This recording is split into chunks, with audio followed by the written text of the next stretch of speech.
네, 안녕하셨습니까? 네, 안녕하세요. 지금부터 사순강 두 번째 요한복음의 순환기 강의를 하도록 하겠습니다.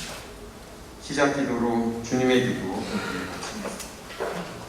성부와 성자와 성령의 이름으로 아멘.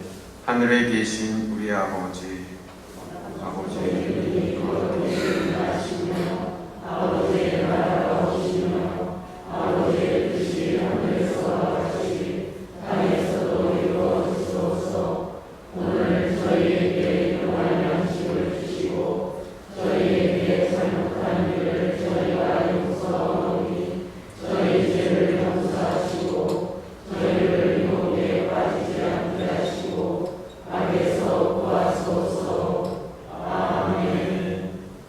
성부와 성자와 성령의 이름으로 아멘. 네, 안녕하셨어요? 네, 네, 지난주 화요일날 저희들이 루카복음의 순환기에 대해서 그래도 꽤 자세히 살펴보았습니다.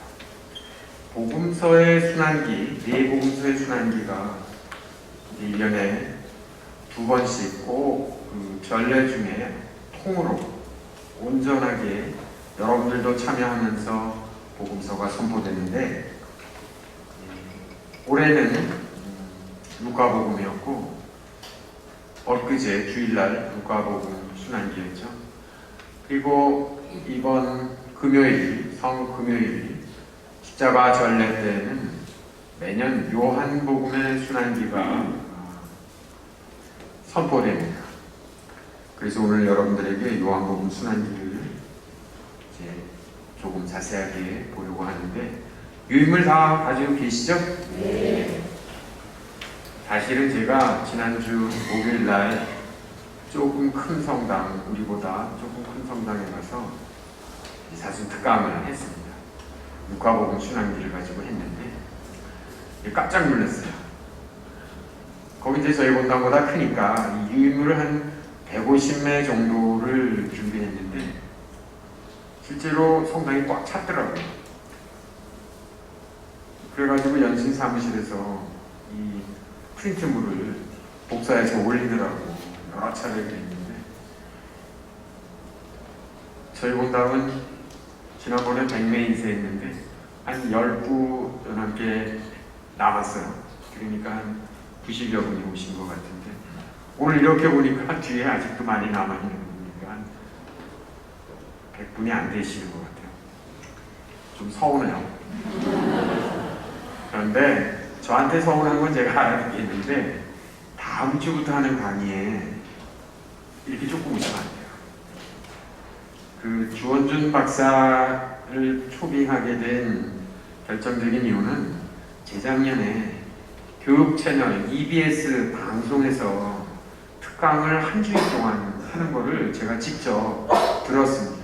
그리고 그분이 서강대에서도 강의를 하시고 아주 성경을 정말 알뜰살뜰하게 우리들이 그동안 잘 몰랐던 것들을 짚어주시는데 그때 저분은 꼭 내가 세종로 성당의 성경 특강 강사로 꼭 초빙을 하겠다 그렇게 했어요.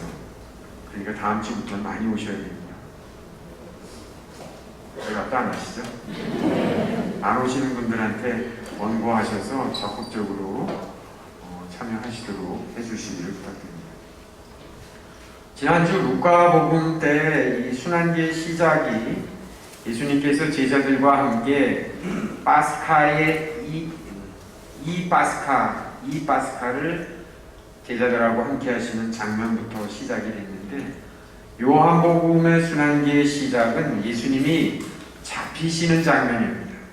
거기서부터 시작을 하는데 특히 누구를 찾느냐 나자렛 사람 예수를 찾는다 하는데도 밤이었기 때문에 그 사람들이 예수님을 모를 리가 없고 유다도 있었는데도 불구하고 나다 하는 이렇게 해서 잡히시는 장면이 꽤 상세하게 묘사되어 있습니다. 그런데 더욱더 중요한 것은 베드로가 칼을 들고 잡으러 왔던 성전의 종, 대사제의 종의 귀를 자릅니다. 그런데 그 이름이 이 요한복음에는 대사제의 종 말코스라고 그 이름도 분명하게 나오고, 예수님께서는 그 종의 귀를 다시 마지막까지 치유해 주시는 장면이 인상적입니다. 두 번째, 한나스의 신문과 베드로의 부인은 다른 복음들과 별 차이가 없습니다. 그리고 세 번째 보면, 거기에 보시면 빌라도 앞에 서시어 신문을 받으시다. 그런데 여러분들이 이 신약 성경 책을 보시면 이 부분이 둘로 구별되어 있어요. 그래서 오른쪽에 보시면 빌라도의 신문 그리고 사형 선고, 이렇게 두 단락으로만 구분이 되어 있는데, 실제로 옛 성인들은 이 부분을 세 단락, 네 단락으로 아주 상세하게 구별해서 이분들이 설명을 하십니다. 무슨 뜻이냐면, 빌라도 앞에서 빌라도와 대화를 나누시는 장면, 그리고 빌라도가 군중과 만나서 군중에게 하는 이야기, 이런 것들에 대해서 아주 상세하게 분석을 했는데, 크게 네 가지로 구별이 됩니다. 그래서 군중들이 예수님을 이제 드디어 빌라도에게 넘겨요. 한나스 대사제가 이제 군중을 예수님을 빌라도에게 넘기는데, 이 유대와 군중들이 총독 관저 안으로 들어가지 않습니다. 그래서 밖에서 하는데, 빌라도는 안에서 예수님을 만나고 또 밖으로 나와서 군중을 만나고, 이렇게 해서 무려 3번이나 들락날락해요. 총독 관저와 관저 밖으로 나오는 것을 3번이나 들락날락합니다. 그래서 이 장면을 여기서부터 여러분들에게, 거기 보시면 누구를 풀어주기 바라고, 이게 첫 번째 나와서 군중들에게 예수여 바라봐요. 두 번째는 이제 빌라도가 예수님을 기둥에 묶고 병사들에게 이제 때리고 가시관을 쓰시고 자주색 옷을 입힌 다음에 예수님을 바로 군중 앞으로 데리고 나와요. 그러면서 유명한 말을 하는데, 자, 여러분들이 죽이려고 하는 그 유대 왕이 바로 이 사람이요. 그래서 그게 액체 호모, 바로 이 사람이요. 정말 유대 왕 맞는기나 하는 거요. 그리고 이렇게 가시관도 쓰고 몰골이 상한 이 사람을 정말 내가 죽여야겠어, 뭐 이런 뜻이죠. 세 번째, 다시 그래도 군중들이 아우성치면서 예수님을 죽여야 된다고 하자 다시 들어가는데, 다른 복음에서는 빌라도의 아내가 빌라도에게 그러죠. 당신 이 건에 대해서 제발 관여하지 마시오. 이 유대인들이 하는 짓이니 그들대로 하라.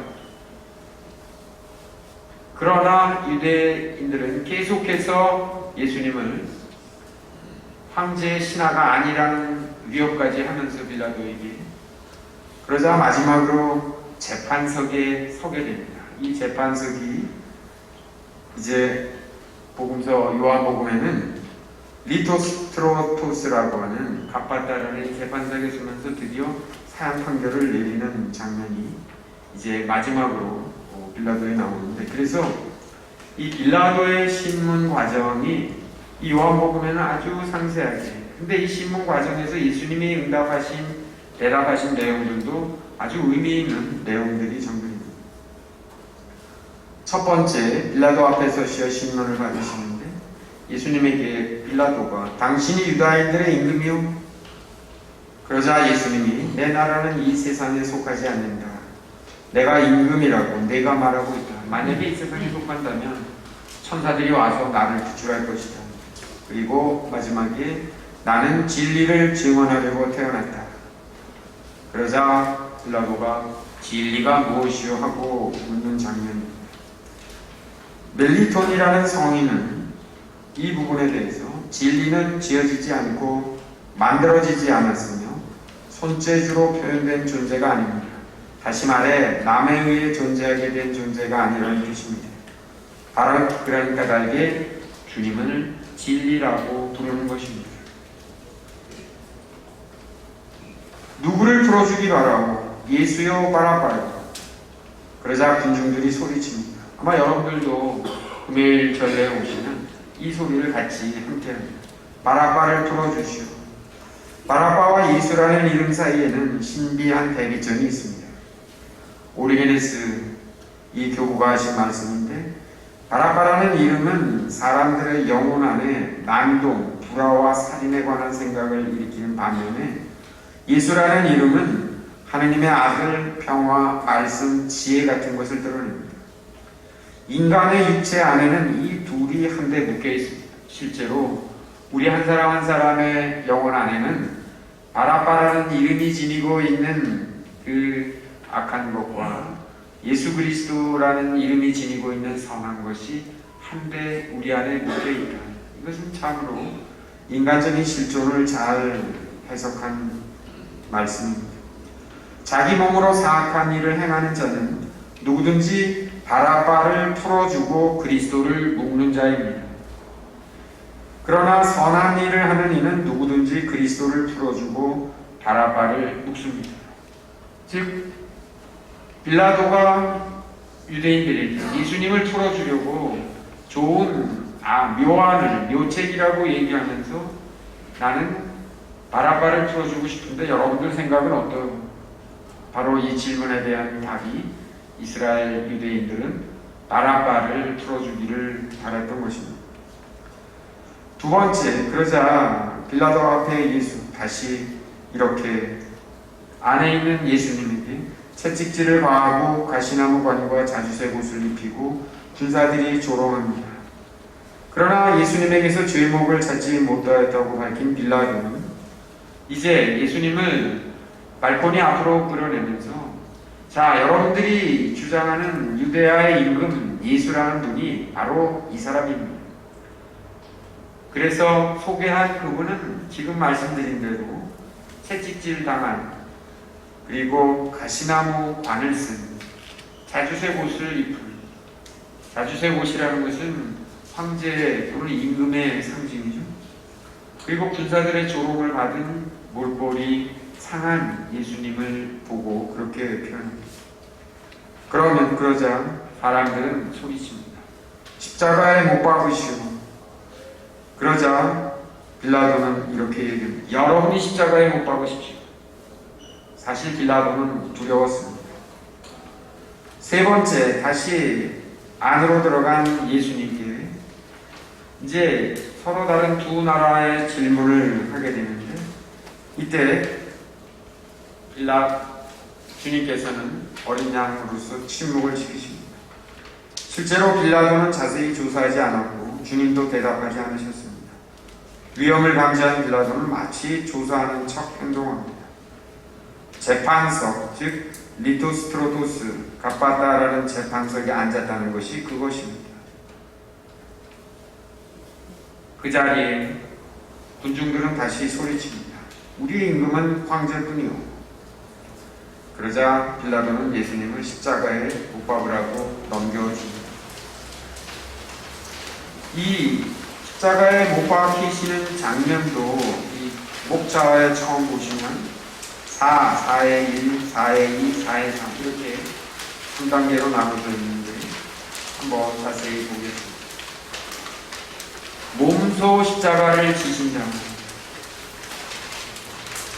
클레멘스 성인도, 크리소스토무스 성인도, 그리고 테리툴리아누스 성인도 이 몸소 십자가를 지시는 장면은 바로 아브라함의 아들 이삭의 그 제사와 연관시킵니다.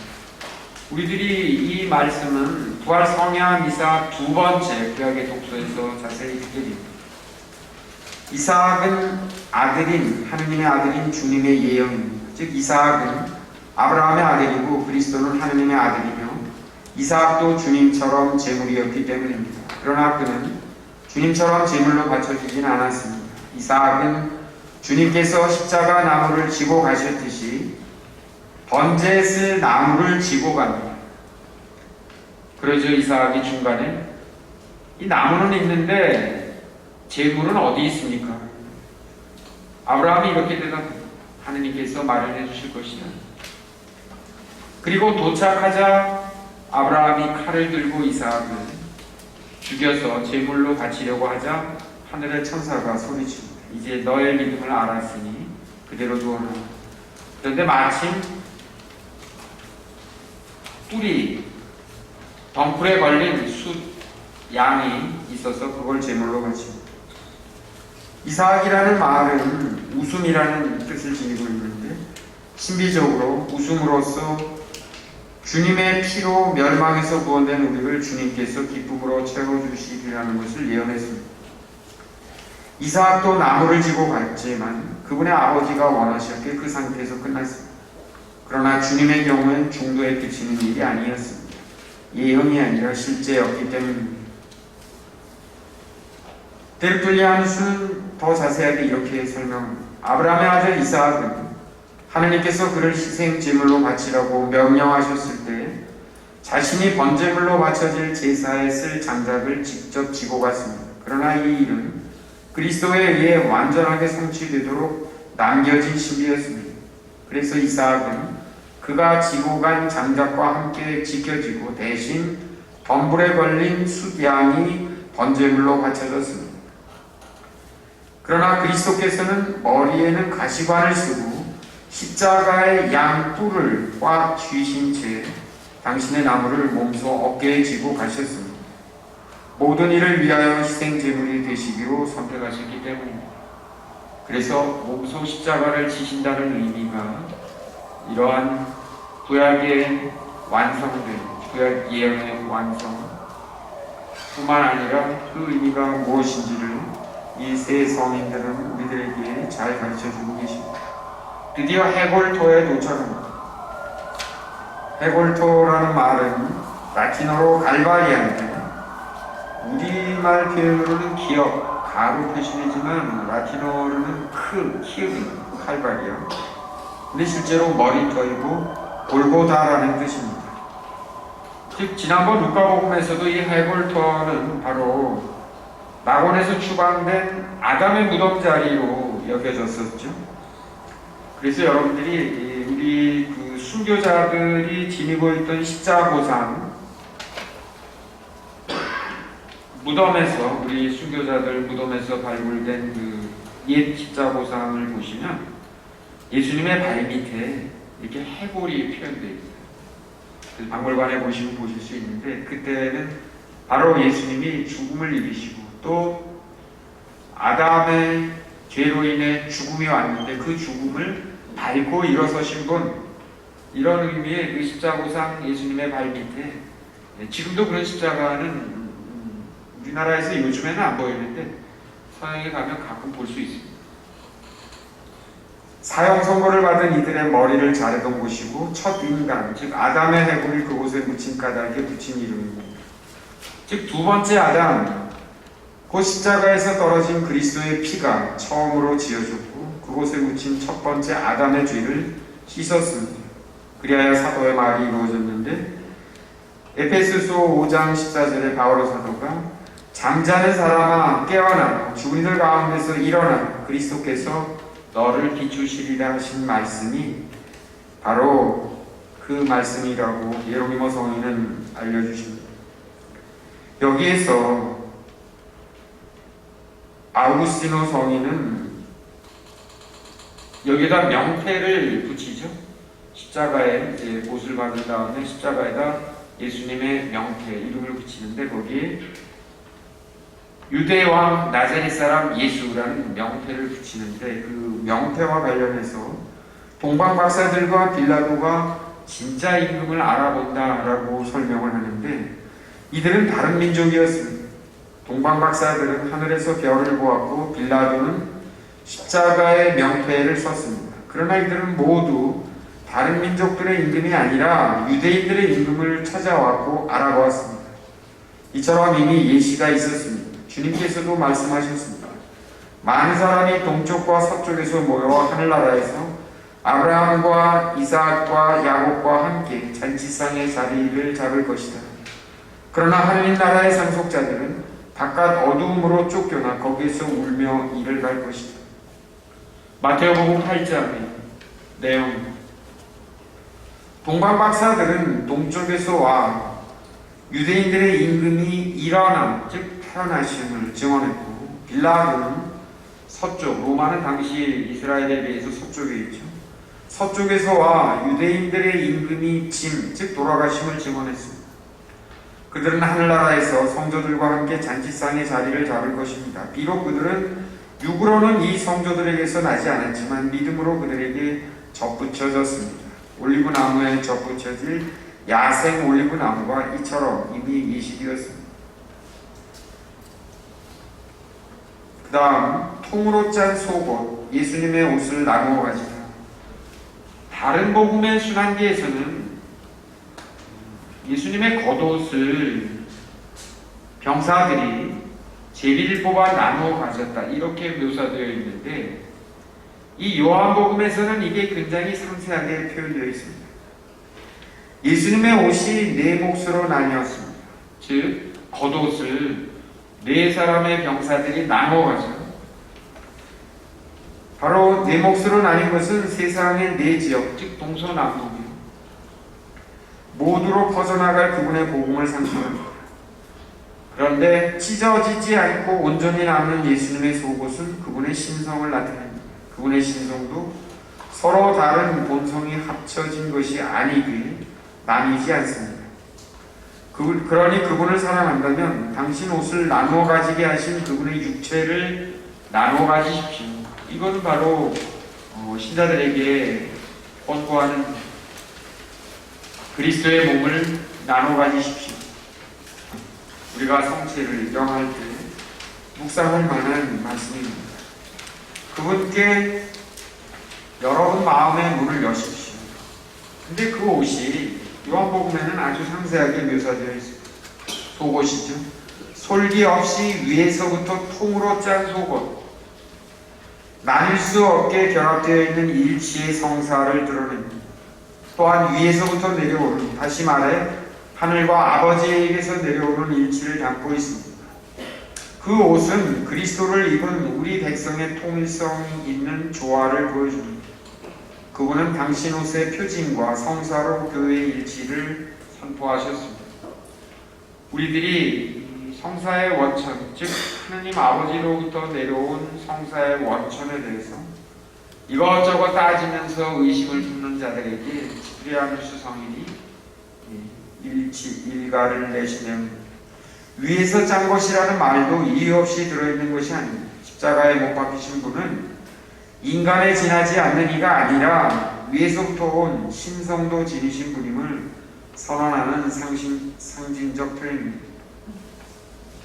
비록 이 옷이 볼품없이 만든 옷이었지만 하느님과 인간의 일치를 상징하는 옷이었습니다. 그래서 솔기 없이 위에서부터 통으로 짠 속옷은 우리가 넷으로 잘라서 가지지 말고 한 사람에게 몰아주자. 몰아주는 방식이 뭐예요? 제비를 뽑는 일입니다. 우리들이 생각하기에 이 제비를 뽑다라는 이 표현이 어쩌면 우리들에게 조금은 성경에 어울리지 않는 표현이 아닌가, 이렇게 생각할 수 있습니다. 그렇죠? 옛날에 어린 시절에 동무들하고 이렇게 길을 가다가 길을 모르면 어떻게 했어요? 손바닥에다 침을 탁 뱉은 다음에 이렇게 쳐서 이리로 가자. 마치 제비를 뽑는 일이 우리들에게는 조금은 논리적이지 않은 일 같은 인상이 우리들에게 있습니다. 그렇죠? 그런데 이 제비를 뽑는 일이 사실은 아주 고대부터 있어 왔던 매우 중요한 일입니다.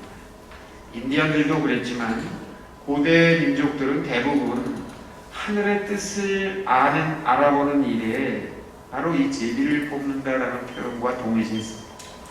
즉 자기들이 뭔가 어떻게 결정하거나 뭐 어떤 방향을 설정할 때 아무리 논리적이고 이성적으로 판단을 해도 잘 안 될 때 하늘의 뜻을 알아보자. 그래서 뭐 새적을 치기도 하고 뭐 별을 쳐다보기도 하고 여러 가지 방법을 쓰는데, 그래서 바로 교구들은 이 문제에 대해서 아주 중요한 여러 가지 말씀을 주십니다. 이는 그리스도에 오신 눈으로 볼 수 있는 성사들을 선한 사람이든 악한 사람이든 누구나 가질 수 있음을 분명하게 알려줍니다. 그러나 사랑으로 행동하는 참되고 성실한 믿음만이 완전한 일치를 이루며 우리가 받은 성령을 통하여 하느님의 사랑이 우리 마음에 부어졌기 때문입니다. 이 믿음은 아무에게나 있는 것이 아니라 제비뽑기처럼 하느님의 숨겨진 은총에 의해 주어집니다. 즉 제비 뽑는 일이 하느님의 숨겨진 은총을 찾는 일이다. 동의하세요? 안 하실 것 같아요. 왜냐하면 워낙 오랫동안 제비 뽑는 일은 그저 운명에 맡기는, 운에 맡기는 어떤 무속인의 뭐 이런 거 같은 느낌으로 우리에게 한참 있기 때문인데, 성서에서 특히 이 예수님이 십자가에 못 박히실 때 그 안에 있었던 병사들에 의해서 일어난 이 제비 뽑기, 그런 수준으로 생각해서는 안 된다는 것을 이 교구들은 가르쳐 주십니다. 네 몫으로 나누어진 겉옷은 사주, 네 가지 방면, 동서남북에서 이루어진 그분의 교회를 상징합니다. 그래서 예수님께서는 당신의 천사들을 보내어 당신께서 선택하신 이들을 사방에서 모을 것이라고 말씀하셨습니다. 반면 제비뽑기가 이루어진 속옷은 자의 의대로 엮여있는 모든 부분의 일치를 나타냅니다. 자애가 더 뛰어난 길이며 인간의 지각을 뛰어넘는 것인 동시에 모든 것보다 우선하는 명령이라면 자애를 나타내는 속옷이 위에서부터 통으로 짜인 것은 참으로 지당합니다. 그 옷은 다시는 풀 수 없도록 솔기가 없었습니다. 그 옷이 통으로 하나인 것은 그분께서 모두를 하나로 모으시기 때문입니다. 그리고 제비를 뽑았다는 것은 그 옷이 하느님의 은총으로 주어진다는 뜻이 아니고 무엇이겠습니까? 제비 뽑기는 참여하는 사람의 공덕이 아니라 하느님의 숨겨진 판단으로 당첨자가 결정됩니다. 우리가 하느님께 또 하느님 앞에 나가 오늘도 아침에 장례 미사를 거행했지만 정말 내가 무엇을 잘했는지 그걸 가지고 하느님께 고하기에는 너무나 볼품이 없어요. 그렇죠? 정말 당신의 자애만을 한없이 기다리는 인간의 조건임을 우리가 생각한다면 자애를, 하느님의 자비를 우리들이 미사 시간에 몇 번이나 주님 자비를 베푸소서 하는 말을 하시는지 한번 세워보신 적 있어요? 정말 미사의 시작과 끝은 주님의 자비를 청하는 일입니다. 그래서 참여하는 사람의 공덕, 내가 얼마나 공을 또는 내가 얼마나 믿음이, 내가 얼마나 훌륭한 삶을 이런 것과 상관없이 하느님의 판단으로 우리에게 주시는 것이고, 제비뽑기는 그런 뜻에서 하느님의 은총이 내리는 것과 같다는 뜻으로 해석을 합니다. 십자가는 사악한 행동이었으나 아름다운 상징입니다. 이거는 아우구스티노 성인이 하신 말씀인데, 십자가 자체는 정말로 죄인을 처형하는 사용 도구였지만 이것이 그리스도를 통해서 엄청난 새로운 위력을 발휘한다는 뜻입니다. 너비와 길이와 높이와 깊이가 어떠한지 깨닫는다는 사도 바오로 사도의 말은 여기에 대해 동일합니다. 주님의 두 팔이 매달려 있던 십자가의 가로들보, 즉 너비는 그분께서 성취하신 선과 사랑의 너비를 상징합니다. 그분의 등과 발이 붙어있는 십자가의 세로 들보부터 땅까지를 나타내는 길이는 모든 일이 끝나기까지 지속되었던 인내를 상징합니다. 십자가 위로 솟아오른 꼭대기를 뜻하는 높이는 모든 것이 향하고 있는 궁극적 목적을 상징합니다. 십자가가 땅에 박혀있는 부분을 뜻하는 깊이는 감추어진 것과 보이지 않는 부분을 상징합니다. 바로 이 깊이에서 십자가의 모든 부분이 솟아나 우리가 그것을 보고 체험합니다. 이와 마찬가지로 우리 안에 좋은 모든 것은 하느님의 은총이 깊이로부터 솟아납니다.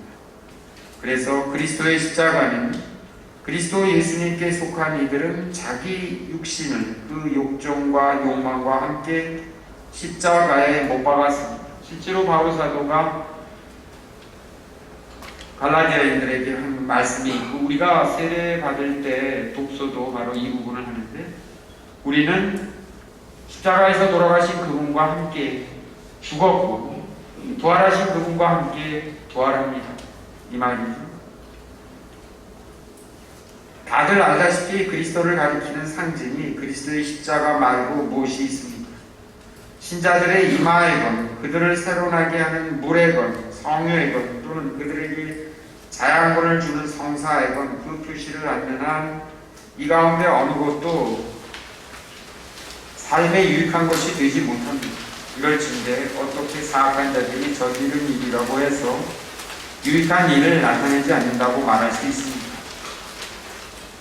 네, 이 단락을 넘어가기 전에 제비 뽑기에 대해서 한 말씀 더 드릴 말씀이 있습니다. 제비를 뽑다라는 말의 원어는 바로 클레로스입니다. 클레로스. 성직자를 뭐라고 불러요? 클레리쿠스라고 불러요. 영어로는 클러지맨. 바로 이와 같은 복장을 클라지샤스라고 해요. 그래서 예로니모 성인이 성직자를 클레리쿠스라고 명하신 이유를 바로 이 대목에서 설명하시는데, 무슨 뜻이냐면 당시의 로마 제국이나 기타 다른 민족들의 종교에서 사제는 무슨 역할을 했어요? 제사를 지내는 사람이에요, 모두. 그런데 그들은 대부분이 월급 받는 사람들이에요. 요즘 말로 표현하면 공무원 같은 사람들이었어요. 그런데 그리스도의 사제직이 공무원 같은 또는 월급 받는 사람이 돼서는 안 되겠죠. 왜 그러냐면 초대교회 때 두 가지 아주 크게 교회를 혼란시키는 일이 있었습니다. 하나는 이단들이 생겨나는 문제였고, 또 하나는 사제직의 정체성이 흔들리는 거예요. 무슨 말이냐면 그저 직장인처럼 생각하는 사제들이 생겨나기 시작했어요. 이게 무슨 문제로 부딪히게 되냐면 사제직의 순수성, 그리스도의 사제직의 순수성이 대체되는 거예요. 그러자 예로니모 성인이나 초대 교우들은 이단과의 투쟁 못지않게 사제직의 순수성을 유지하는 것이, 즉 그리스도의 사제직을 유지하는 것이 매우 중요했습니다. 그래서 사제는 예수님의 속옷을 입고 있는 사람입니다. 제비를 뽑힌 사람입니다. 그런데 그것은 그리스도의 운명과 삶을 같이 하는 사람이어야 한다. 그래서 그리스도의 사제직의 순수성, 바로 여기에서 나오고, 이것은 끊임없이 교회 안에서 계속 되풀이되었던 그리스도의 순수 사제직을 유지하는 것이 그만큼 그리스도를 올바로 전하는데 핵심인 사안이 되고 말았습니다. 그래서 제가 이제 신학교에 신학생들을 가르치는 위치에 있을 때 바로 이 점을 강조합니다. 초대교회 교우들에게 사제직이 얼마나 소중한지를 그분들이 그리스도의 사제직에 연결되지 않는 일반 직장인 같은 사제직은 반드시 추방되고 그것을 막아야 하는 것이 교우들의 아주 중요한 관점이었어요. 이단들을 물리치는 것만큼이나 중요했습니다. 그런데 제가 그래서 요즘 최근에 우리 세종로의 사태를 보면서 정말 이 세종로 신자들이 저를 어떻게 보고 있는가. 마치 그냥 서울대교구라는 직장에 속해 있는 사람쯤으로 보고 저를 사법적 판단에 퇴보하겠다는 등 뭐 이런 소리를 어떻게 이렇게 쉽게 할 수 있지?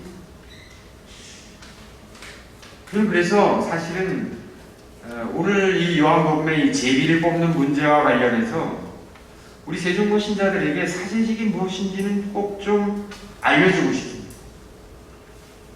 그리고 세종로 성당의 초창기 그 어려운 시절에도 왜 주일학교와 어린이들에 대한 신앙교육, 그리고 그걸 바탕으로 해서 왜 세종로에 이렇게 성소자가 그래도 그때는 꽤 있었는지, 어쩌면 이런 사제직에 대한 그런 의미를 정말 올바로 알고 있는 신자들이 많았지 않았을까. 비록 그가 사회적으로는 볼품이 없는, 혹은 뭐 여러 가지 조건으로 보기에는 뭔가 모자란 듯한 그런 사제라고 여러분들이 생각해서 지금은 그냥 만만하게 보시는지 모르겠지만 착오입니다. 그리고 제가 신학생들에게 아주 엄격하게 이야기합니다. 그리고 반드시 덧붙입니다. 엉터리 사제가 어디서 나오겠어요? 엉터리 신자들한테서 나오는 겁니다. 그렇지 않아요? 그래서 이 요한 크리소스토무스 성인은 이렇게까지 얘기합니다. 사제들의, 엉터리 같은 사제들 정말 없어져야 되지만 이 엉터리 같은 사제들을 만드는 신자들, 그리고 그 사제들을 배 위에 실어놓고 그냥 흔들어대는 그런 신자들 반드시 추방돼야 합니다. 이미 3세기, 4세기 교부 성인들이 하신 말씀이에요. 왜? 그리스도의 사제직의 순수성을 유지하는 것은 세상 사람들이 생각하는 그런 명예와 학식과 지식 이런 것과는 다릅니다. 어디 베드로 사도가 그 시절 최고의 율법학자 지도자들과 같은 학식과 능력을 지니고 있었습니다.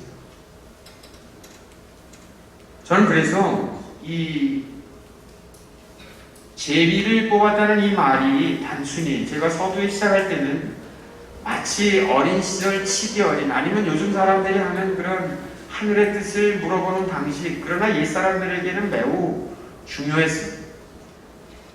로마 부인들도 자기들이 아무리 머리를 쓰고 해석을 해도 노력을 해도 뭐가 길이 안 보일 때는 하늘의 뜻을 물어봤어요. 새를 날려서.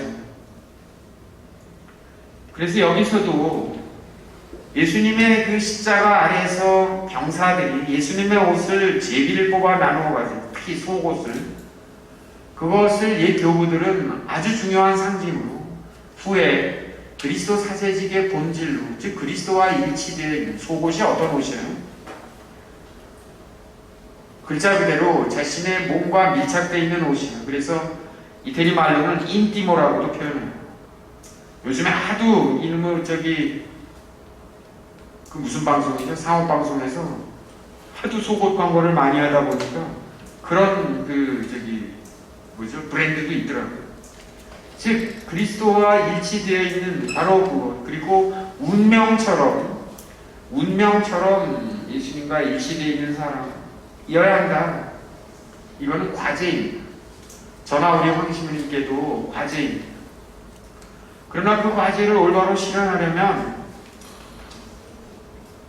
아까 말씀드린 대로 엉터리 사제는 엉터리 신자들 속에서 나옵니다.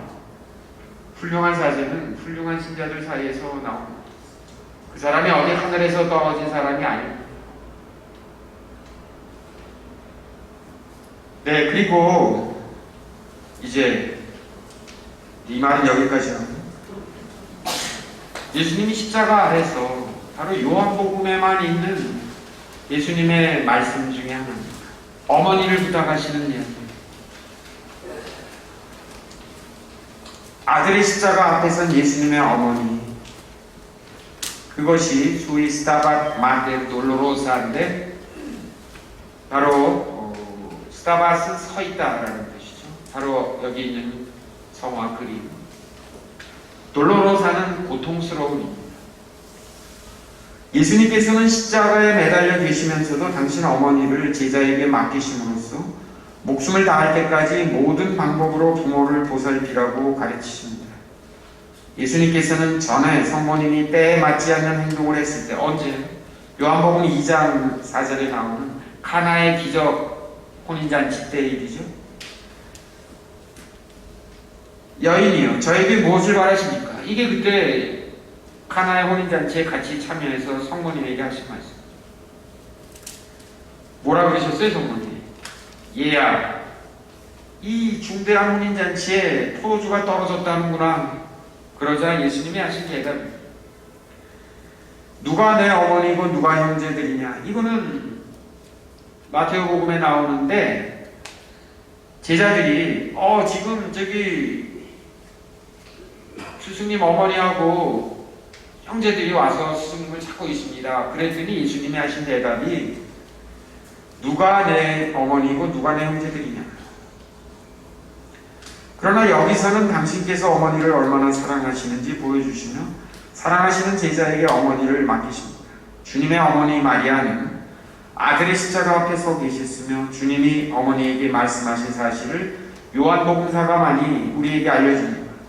요한은 고난에 승리하신 예수님께서 어머니에게 하늘나라를 주신 것보다 신심의 직무를 주신 일에 더 큰 의미가 있다고 생각했습니다. 즉 신심의 직무를 어머니와 제자에게 나누어 주십니다. 강도를 용서하신 것이 종교의 표시라면 이 사람이 어머니의 아들입니다 라는 말씀으로 어머니가 자신의 아들에 의해 영예롭게 되는 것은 훨씬 더 큰 신심의 표시입니다. 주님께서는 이 말씀으로 어머니와 제자에게 신심의 직무를 나누어 주셨습니다. 모든 사도들이 다 달아났을 때에도 성모님은 십자가 아래에서 심진 깊은 눈빛으로 아드님의 상처를 바라보았습니다. 성모님은 자기 자식의 죽음이 아니라 세상의 구원을 보고 있었던 것입니다. 암브로시오 성인이 그러니 거룩한 어머니들이여 사랑하는 자기 아들 안에서 위대한 모성의 본보기를 보이신 마리아를 본받으십시오. 성모님에게 이렇게 얘기합니다. 바로 옆에 있는 요한을 가리키며 이 사람이 어머니의 아들입니다. 복음서들은 모든 성경책의 만물이며 복음서 가운데서 만물인 요한복음입니다. 요한복음의 이 말씀의 뜻은 예수님의 품에 기댄 적이 있으며 언제 기댔어요? 최후의 만찬 때죠. 예수님으로부터 마리아를 어머니로 받은 자가 아니면 이해할 수 없습니다. 즉, 이 우리가 요한복음이라고 읽거든 그 작가죠. 사랑하는, 예수님이 사랑하는 제자. 그래서 서양 이름 중에 최고로 많은 이름이 뭔지 아세요? 요한이에요. 이태리 말로는 조반니, 영어로 뭐지? 네? 존. 그리고 러시아 말이고 모든 말에 가장 많은 이름이 요한이에요. 그리고 교황님 이름도 요한이 제일 많아요. 쓸데없는 얘기를 자꾸 하네요. 또 다른 요한이 되기를 바라는 이는 누구든지 요한처럼 되어야 합니다. 즉 우리 보고 하시는 말씀이에요. 다시 말해 그는 예수님처럼 보여야 한다는 말입니다. 마리아에게는 예수님 말고는 다른 아들이 없었습니다. 그런데도 예수님께서는 어머니에게 이 사람도 어머니의 아들입니다 라고 하시지 않고 이 사람이 어머니의 아들입니다. 그렇다면 예수님께서 하신 말씀은 이 사람이 당신께서 낳으신 예수입니다 라는 뜻과 같다. 실로 누구든지 완전하게 된 사람은 이제는 내가 사는 것이 아니라 그리스도께서 내 안에 사시는 것이기 때문입니다. 그리스도께서 요한 그 안에 사심으로 예수님께서는 마리아에게 그를 가리키며 이 사람이 어머니의 아들 곧 그리스도라고 하십니다. 요한과 우리 안에서 당신을 주신 그리스도입니다. 즉 예수님은 십자가 아래서도 나나 여러분들을 보고도 내가 곧 뭐라고 하셨죠? 성모님의 아들, 성모님의 딸이다. 이렇게 얘기하시는 거예요. 근데 여러분들 그렇게 생각하시는 건 없잖아요. 지금도 예수님이 십자가 위에서 성모님에게 이 사람 당신의 아들이에요. 아니, 이 사람 당신의 딸이 이렇게 얘기를 하시고 계신다는 거예요. 이 오리에네스 이 교부의 의원. 이분이 내 어머니시다. 여인이시여. 저에게 무엇을 바라십니까? 아까 얘기하신 거예요. 아직 저의 때가 오지 않았습니다. 라는 주님의 말씀은 내가 기적을 일으킬 수 있는 것은 나의 어머니가 아니라 아버지 덕분이라는 말과 같은 뜻인데, 예수님께서 기적을 일으키실 수 있었던 것은 당신 아버지의 본성에서, 즉 성부에서 기인한 일이고, 예수님께서 죽음을 맞으실 수 있었던 것은 당신 어머니의 본성에 기인했기 때문입니다. 맞죠? 예수님이 죽음을 겪으신 것은 당신 어머니 성모님의 태 안에서 인간으로, 우리와 똑같은 인간으로 태어나셨기 때문입니다. 숨을 거두시다 하신 말씀, 숨을 거두시면서 마지막에 하신 요한복음이 전하는 말씀은 두 가지입니다. 하나는 목마르다. 그래서 지난번에 말씀드린 대로 하이드는 이 대목을 인성을 지니신 예수님의 모습으로 묘사하면서 자리를 잡죠. 사람들은 믿음에 목마르셨습니다. 우물가에 있던 사마리아 여인은 주님께서 목말라 하시는 것을 보았습니다. 이게 요한복음 4장에 나오는 사마리아 여인과의 대화죠. 그분께서 목말라 하심으로써 그 여인이 채워졌습니다. 그 여인이 먼저 예수님께서 목말라 하시는 것을 본 것은 그분께서 여인의 믿음을 마시려는 것이었습니다. 십자가 위에 계실 때도 목마르다고 하셨습니다. 그러나 그들은 그분께서 목말라 하시는 것을 주지 않았습니다. 그분은 그들을 위해 목말라 하셨습니다. 이는 너희가 아직 하지 못한 일이 한 가지 있으니 너희를 나에게 주는 것이다 라고 하신 것과 같습니다. 유대인들은 성도들과 예언자라는 참된 포도나무에서 변질된 신포도주 같은 자들이었습니다. 구멍 숭숭 뚫리고 비틀린 모양새의 해면 같고 남의 마음을 속이는 그들의 마음은 이 세상의 사악함에 흠뻑 젖어 있습니다. 즉 목마르다 그러니까 병사가 해면에다 신포도주를 묻혀서 예수님에게 입에 대게 하죠. 신포도주를 적신 해면과 우슬초가지. 요즘에 우슬초에 관해서 TV에서 선전을 많이 하더라고요. 그 관절 저는 우슬초가 뭔지 몰랐어요, 사실. 요즘에 TV 광고에 보면 관절 88 그러면서 봉황에 어쩌고저쩌고 하면서 하는데, 그래서 작년에 우리 요셉 형제님하고 우리 베드로 형제님하고 같이 그 해화동 사제관 뒷뜰에 있는 은행나무 잎과 은행을 잔뜩 다 실어왔거든요. 근데 거기에 우슬초가 있는 거예요. 그런데 몰랐어요. 저는 잡초인 줄 알고 그냥 뽑았는데, 그걸 아시는 분이 딱 이렇게 보더니 소 관절처럼 생겼어요. 우슬초라고 하더라고요. 그런데 우슬초는 마음을 깨끗이 해주는 겸손한 약초이므로 그리스도의 겸손을 나타냅니다. 이로써 예언이 이루어졌습니다. 실제로 시편 51편의 9절을 보시면 우슬초로라는 표현이 나옵니다. 연도에 우리가 자주 바치는 이 51장인데 정화수의 채, 이때 바로 이게 우슬초. 제게 뿌려주소서, 죄를 없이 해주소서, 제가 깨끗해지리다. 이게 시편 51 우리가 소위 다윗의 참회 시편이라고 부릅니다. 우리가 깨끗해진 것은 그리스도의 겸손 덕분입니다. 그분께서 당신을 낮추시어 십자가 죽음에 이르기까지 순종하지 않으셨더라면 죄의 용서 곧 우리의 정화를 위하여 그분께서 피를 쏟으시는 일은 일어나지 않았을 것입니다. 지난 주일 두 번째 독서가 바로 이 독서죠. 필립비서 2장. 신포도주는 믿음 없음을 드러냅니다. 해면은 단단하지 않고 부풀어 올라 고백을 통해 곧바로 접근할 수 있도록 훤히 드러나 있는 것이 아니라 구불구불한 뒤틀림과 배반이라는 빗나방으로 여기저기 구멍이 나 있기 때문에 해면과 신포도주, 우슬초 아주 큰 상징이 들어있습니다. 그분의 백성은 해면에 적신 신포도주에 비교할 만했습니다. 그분께서 당신 땅에 오셨지만 그분의 백성은 그분을 맞아들이지 않았습니다 라고 쓰여 있습니다. 우슬초는 하살것없는 풀이지만 바위에도 들러붙는 지독하게 강한 뿌리를 가지고 있습니다. 이 사악한 행위가 어떤 이들에게는 회개함으로써 영혼을 겸손히 하는 도구가 되기도 합니다. 주님께서는 그들이 누구인지 아셨습니다. 그분께서는 십자가에 달리시어 그들을 위해 기도까지 하셨습니다. 아버지, 저들을 용서해 주십시오. 저들은 자기들이 무슨 일을 하는지 모릅니다. 십자가에서 이제 돌아가시기 직전에 하신 말씀이 바로 다 이루었다가 요한복음에 나와 있습니다. 곧 성경 말씀이 모두 이루어진 것입니다.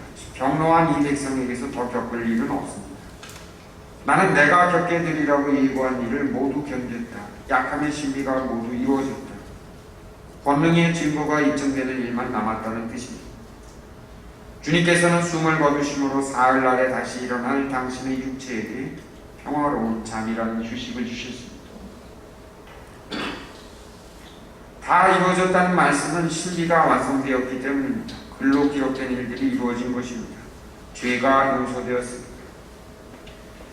다 이루어졌다는 표현의 라틴어는 콘숨마툼입니다. 콘숨마툼인데 요즘에 소비자를 뭐라고 불러요?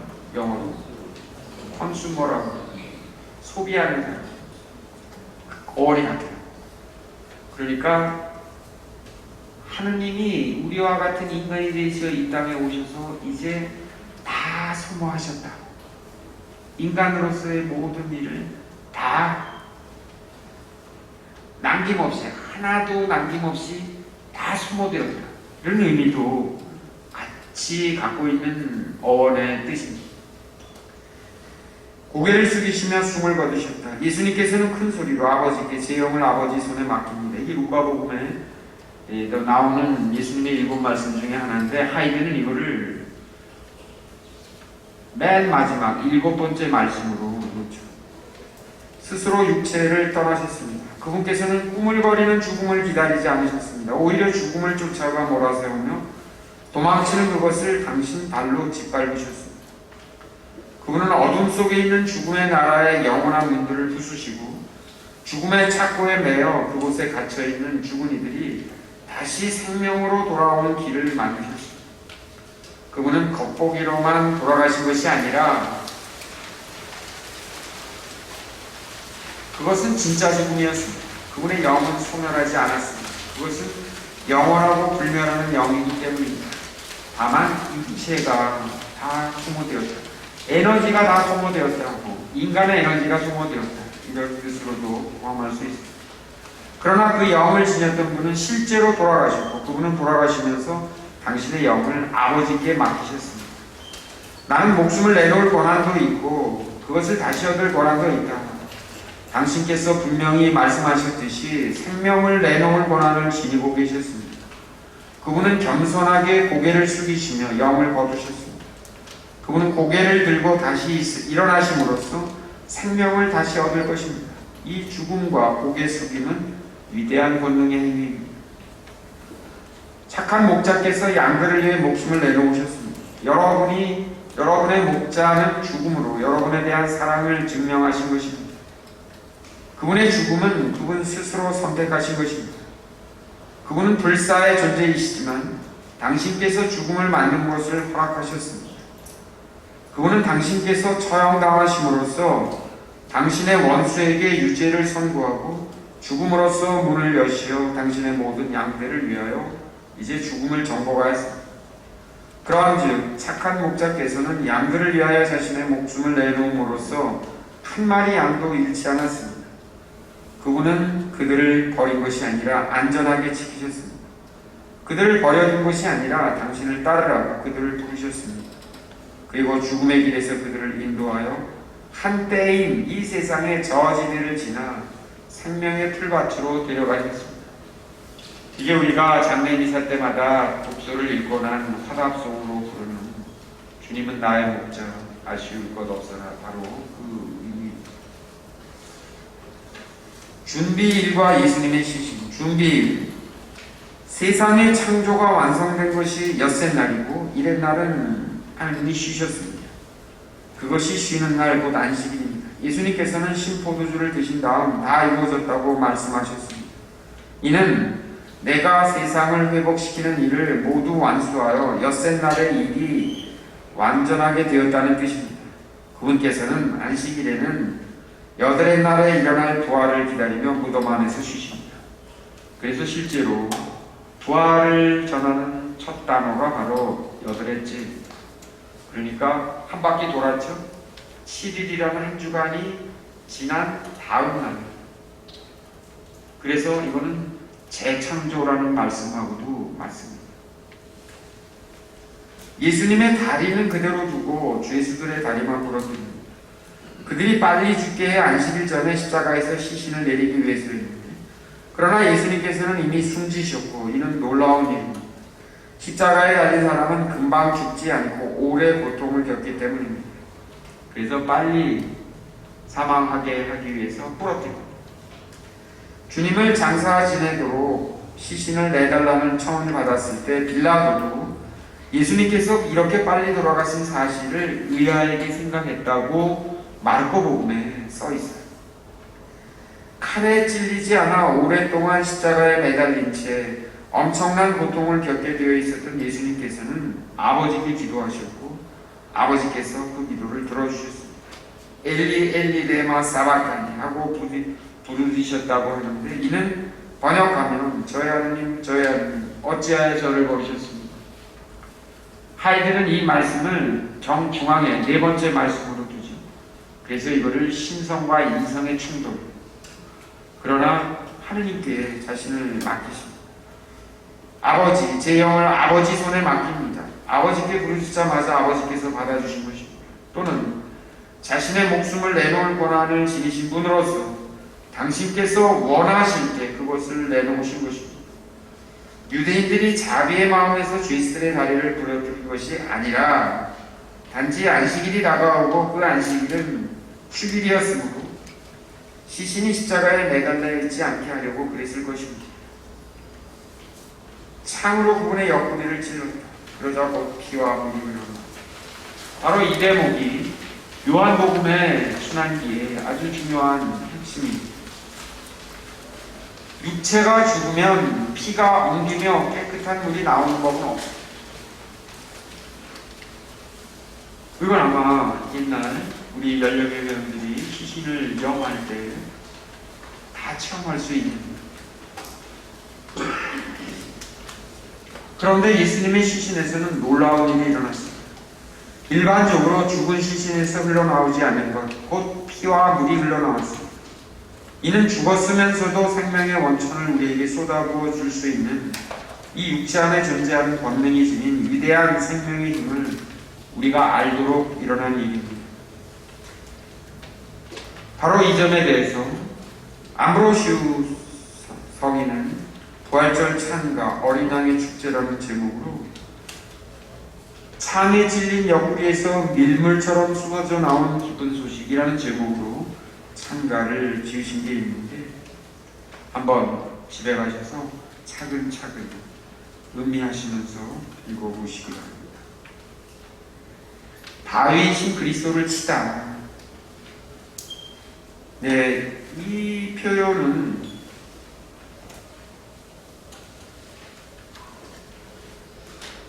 치릴로 성인이 하신 표현인데, 모세와 함께 에집트를 탈출한 이스라엘 백성들이 사막에 이르자 모세한테 원망합니다. 도대체 우리를 여기서 목말라 죽이려고 우리를 데려왔냐. 모세가 하느님께 하소연합니다. 아, 주님 어떻게 할까요?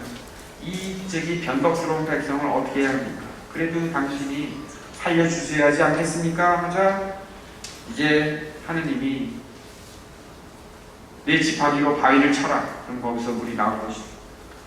모세는 그리스도이신 바위를 보여줍니다. 그 바위에서 목을 죽이고 목마름이 가시도록 그곳으로 인도합니다. 그러나 이 바위는 치지 않으면 물이 터져 나오지 않습니다. 이게 탈출기이죠.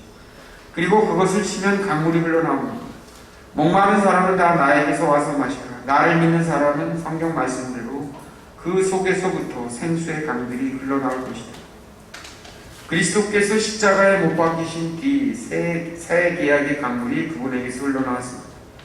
모두 똑같은 영적 양식을 먹고 모두 똑같은 영적 음료를 마셨습니다.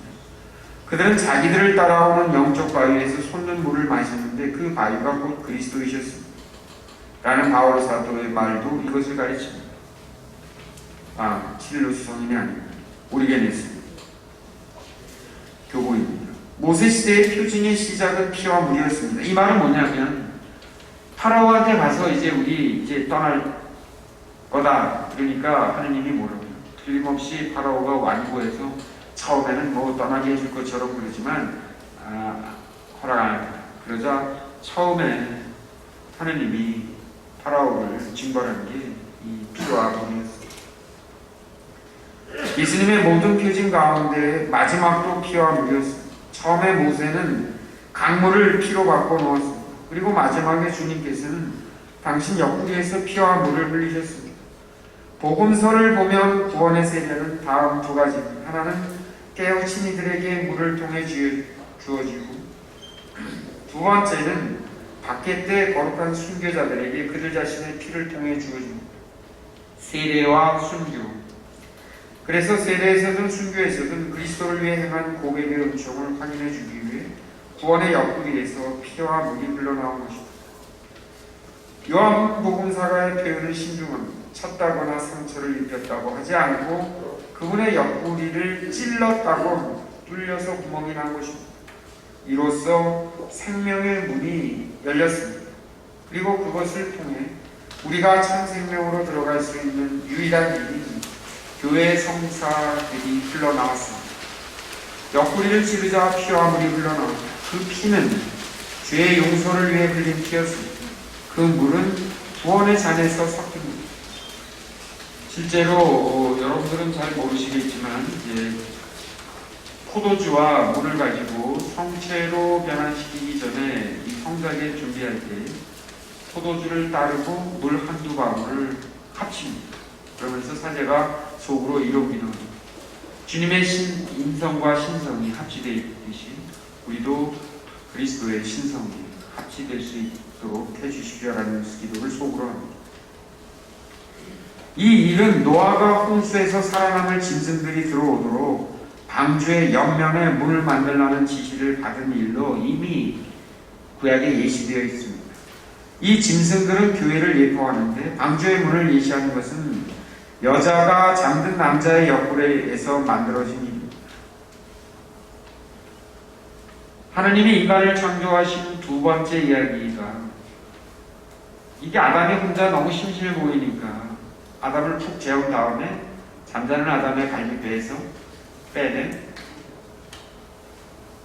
하와를 창조하신 이야기죠. 두 번째 아담은 고개를 숙이며 십자가에서 잠들었고 그것은 자신의 옆구리에서 아내가 생겨나도록 하려는 것이었습니다. 여기서 아내는 누구예요? 바로 신부, 그리스도의 신부, 교회입니다.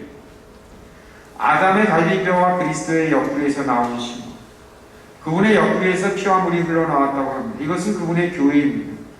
그리고 그것은 그분 위에 세워졌습니다. 아담의 옆구리에서 아내가 생겨난 것과 같습니다. 아담의 갈비뼈는 그의 아내고 우리 주님의 피는 그분의 교회입니다. 아담의 갈비뼈에서는 죽음이 왔지만 주님의 갈비뼈에서는 생명이 왔습니다. 이것을 또 다른 성사의 시작이라고. 피와 물이 흘러나온 샘들이 열린 것은 우연히 일어난 일이 아닙니다. 왜냐하면 교회는 이 두 가지, 즉 주님의 피와 물로 이루어지기 때문입니다. 믿음의 발을 들여놓는 이들이 이 물로 새로 태어나고 즉 세례를 받고 주님의 피와 살로 자라는 것은 성체의 성사죠. 그리하여 성사들이 시작되었습니다. 그래서 실제로 우리가 부활 시기 동안 주일에는 참회 예절 대신에 성수 예절, 이때 우리가 부르는 노래가 성전 오른쪽에서 나온 물. 성전 오른쪽이 누구예요? 바로 주님의 갈비뼈에서 창으로 찔린 거기서 나온 피와 물. 그의 뼈가 하나도 부러지지 않을 것이다. 파스카 양은 뼈를 부러뜨리지 않게 되어 있습니다. 실제로 파스카 잔치를 준비할 때 뼈를 부러뜨리지 않습니다. 십자가에 달리신 주님의 뼈도 부러지지 않았습니다. 이 양은 복음서에 쓰였듯이 그리스도를 나타냅니다. 실제로 세례자 요한은 예수님을 요한복음 3장에서 1장에서 이렇게 표현하죠. 보라, 세상의 죄를 없애시는 하느님의 어린 양이시다. 우리들이 성체를 모시기 직전에 사제가 보라, 하느님의 어린 양, 세상의 죄를 없애시는 분, 이렇게 하면 여러분들이 하든가요? 제가 하든가요?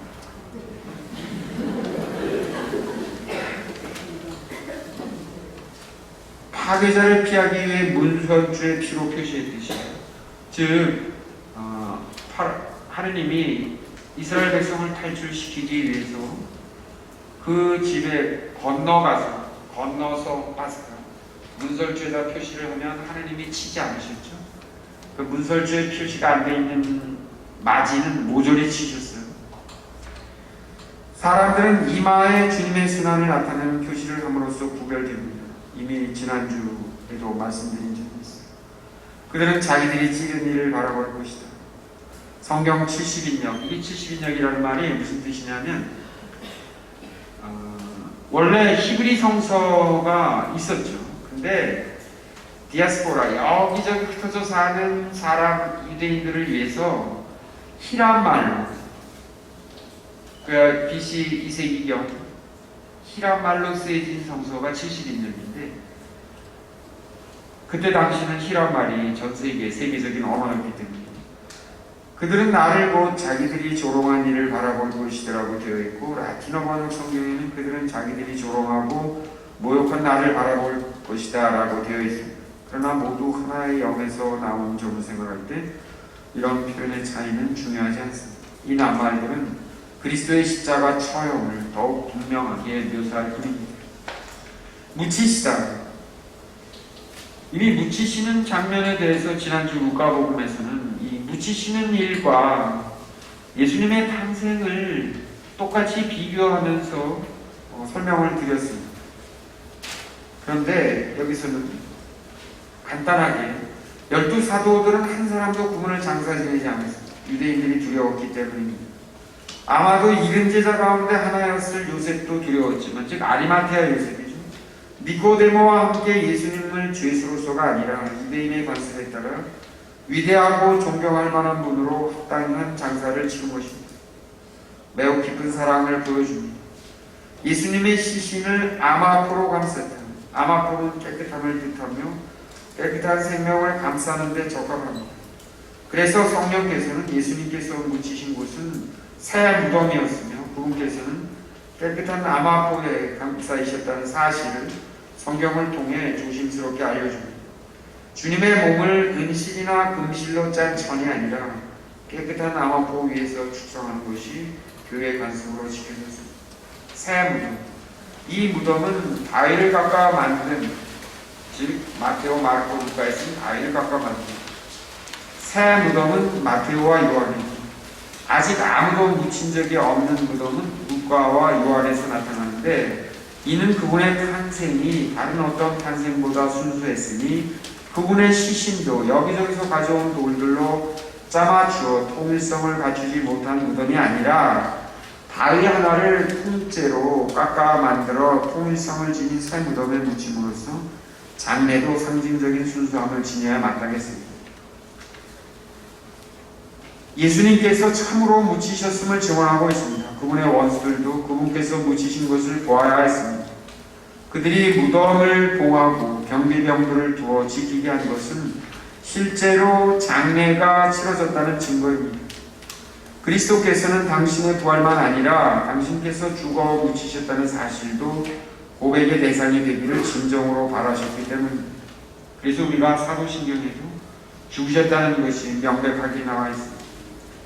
우리는 세례를 통하여 그리스도와 함께 묻혔고 그분과 함께 부활했습니다 라고 말한 사람은 분명 바위를 깎아 만든 영적인 새 무덤에 그리스도 이후에 그리스도와 함께 묻혔습니다. 실제로 신앙을 고백하고 세례를 받고 이런 고백을 하는 사람들 우리도 아까 예수님께서 십자가 아래서 이 사람이 이제 성모님 당신의 아들입니다라고 하실 때 바로 나 지금 여러분인 것처럼 이 오리에네스 교부 이분도 이제 여러분도 바로 그리스도가 묻혔던 바위의 새 무덤에 여러분도 묻힌 것입니다라고 표현하고 있습니다. 그리스도 이후에 그리스도와 함께 묻혔습니다. 만물 가운데서 우뚝한 마지의 새 무덤에서 그분과 함께 죽은 이들 가운데서 부활하기 위해 세례 안에서 그리스도와 함께 묻힌 모든 사람도 그곳에 묻힌 이들입니다. 네, 요한복음이 순환기가 지니고 있는 아주 특별한 내용들을 조금 간단하게 살펴보았습니다. 지난주에는 그 요셉 하이든의 십자가상에서 하신 7 말씀에 대한 내용들을 설명하고 들었는데 오늘은 이 십자가의 길에 대해서 먼저 설명합니다. 제가 2년 전에 이제 우리가 미사도 못하고 그럴 때 구역장님들을 통해서 이 책을 나눠드렸어요. 받으신 기억이 있으세요? 일부는 받으셨고 또 일부는 안 받으셨죠. 이 책의 사파와 내용이 지지난주에 바로 우리 이 뜰에 그것이 이제 설치되었는데 이 순환기에 의한 십자가의 길 간단히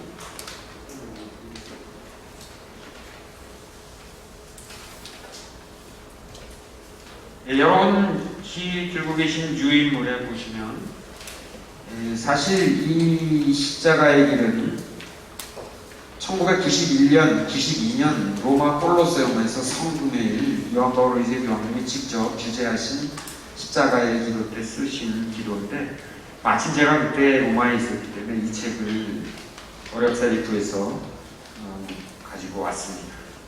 그래서 이제 이거는 이제 지금 우리 성당 안에 있는 이 14처는 일부는 순환기에 없어요. 예를 들어서 3번 넘어지셨다든가 또는 베로니카가 예수님의 얼굴을 씻어드렸다는 사실은 이 순환기에는 없는 내용이에요. 그래서 순환기에 있는 내용만 가지고 만드는 14처입니다.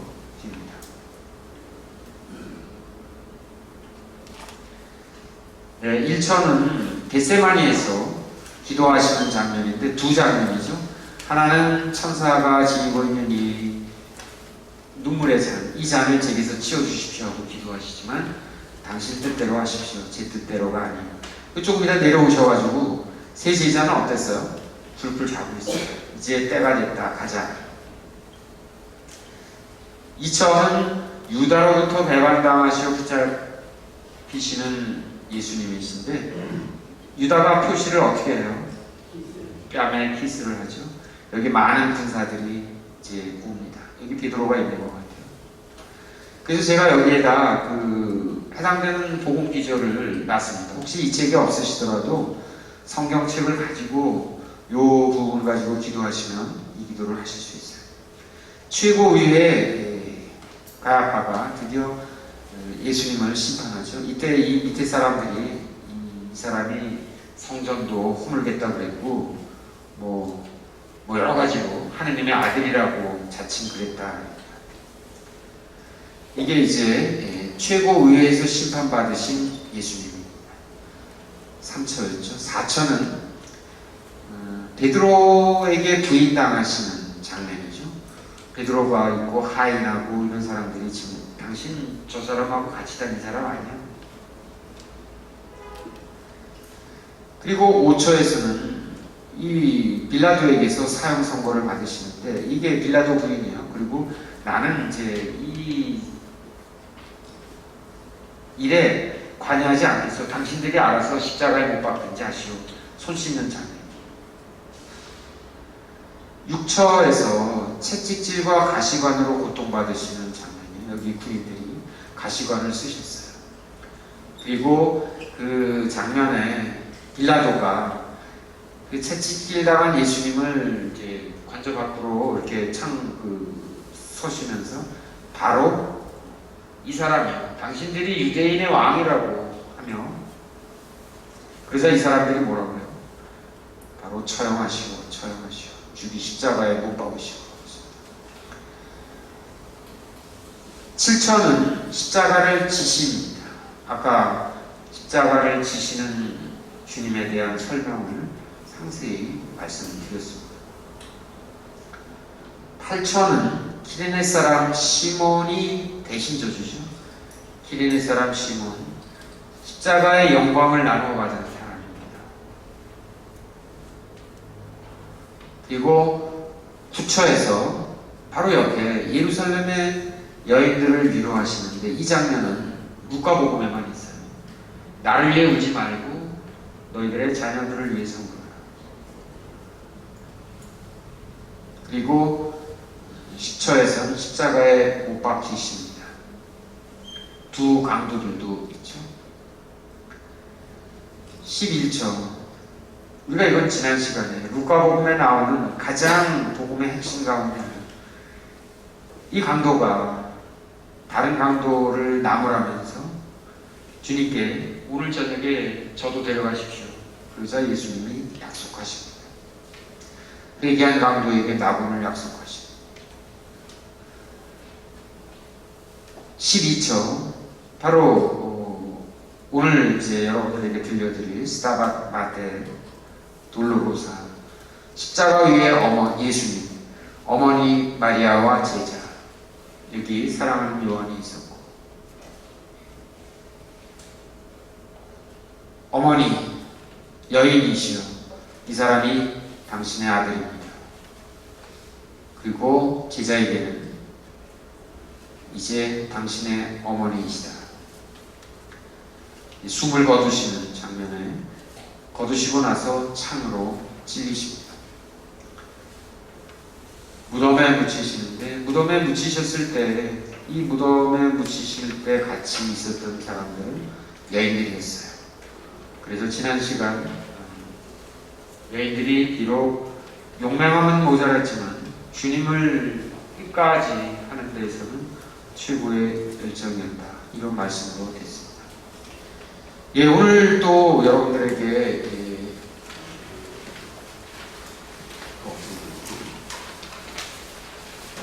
제가 우리 황구진 신님이 전자전기과 전공이에요, 성대. 그래서 제가 이 덕을 보고 오늘 이거 제가 직접 가져오고, 이거 제 컴퓨터예요. 여기 본당 거 아니에요. 가져와서 지금 이렇게 폼을 잡고 있습니다. 네, 오늘 여러분들에게 바로 들려드리고 싶은 것은 소위 십자가 앞에 서 계신 성모님의 고통스러운 성모, 통고의 성모, 비발디의 통고의 성모 작품인데, 지난주일 주보에, 엊그제 주보에 이 스타bat 마테에 대해서 자세히 설명이 나왔어요. 그래서 제가 이 비발디 페르골레시 작품은 못 찾았고, 오늘 바로 직전에 우리 황 신부님이 가사를 찾아주셨어요. 그래서 이 가사를 여러분들에게 제 음악 소리와 함께 듣겠는데, 가사의 내용, 그 한국말 버전은 바로 이 부속가, 이 고통의 성모 마리아 기념일이 9월 15일입니다. 이때 부속가가 있는데 이 내용을 여러분들에게 들려드리고 이제 노래를 불러드리는데, 이 내용으로 있는 약 18분짜리 노래입니다. 이런 내용이고, 원가사는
들으셨죠?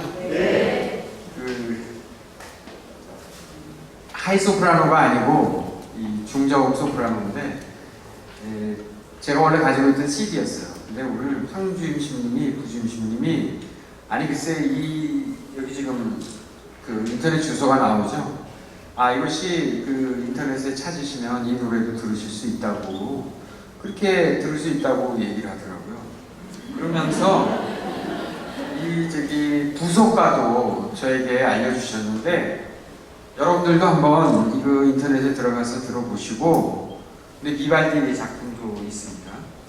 근데 제가 만약에 이걸 미리 알았으면 이 맨 마지막 페이지에 그 나토디의 원작시 작시죠. 그것과 이 가사들을 이렇게 대조해서 작업을 할 수 있었을 텐데 시간이 없었어요. 근데 하여튼 라틴어는 따라가면서 들리시죠? 아닌 것 같긴 하지만 근데 사실은 이 비발디에 대해서 간단하게 소개를 드리고 싶습니다. 비발디는 원래 베네치아 신부예요. 그런데 이분의 그 연대가 바로 핸델 바 시대입니다. 근데 이분이 원래 바이올린 아주 유명한 연주자이면서 동시에 작곡가인데 이분의 작품이 그동안 오랫동안 묻혀졌었어요. 그러다 20세기 와서야 지금도 발굴되고 있어요.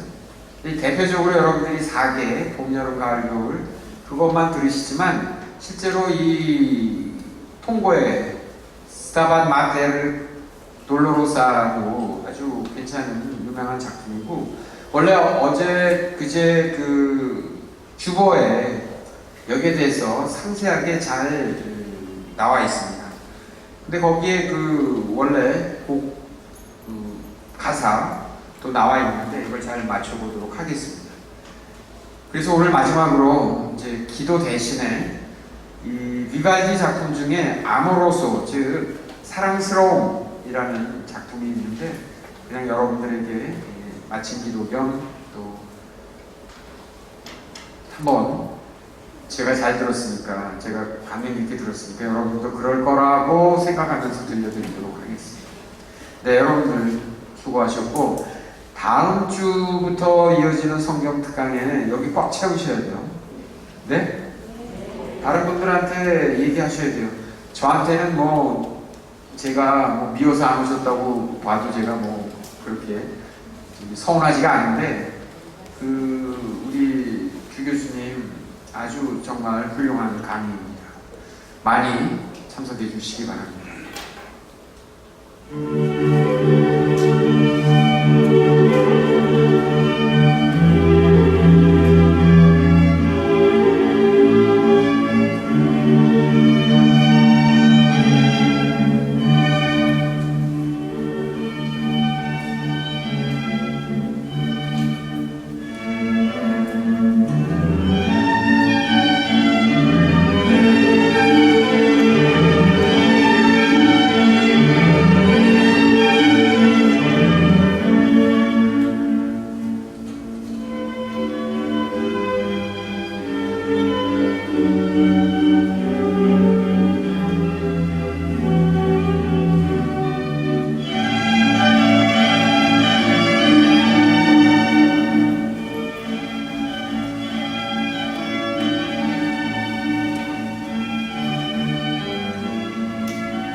늦은 밤까지 수고하셨습니다.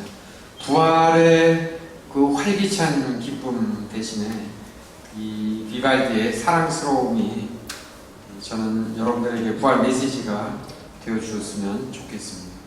부드럽죠? 네. 늦은 시간까지 감사합니다.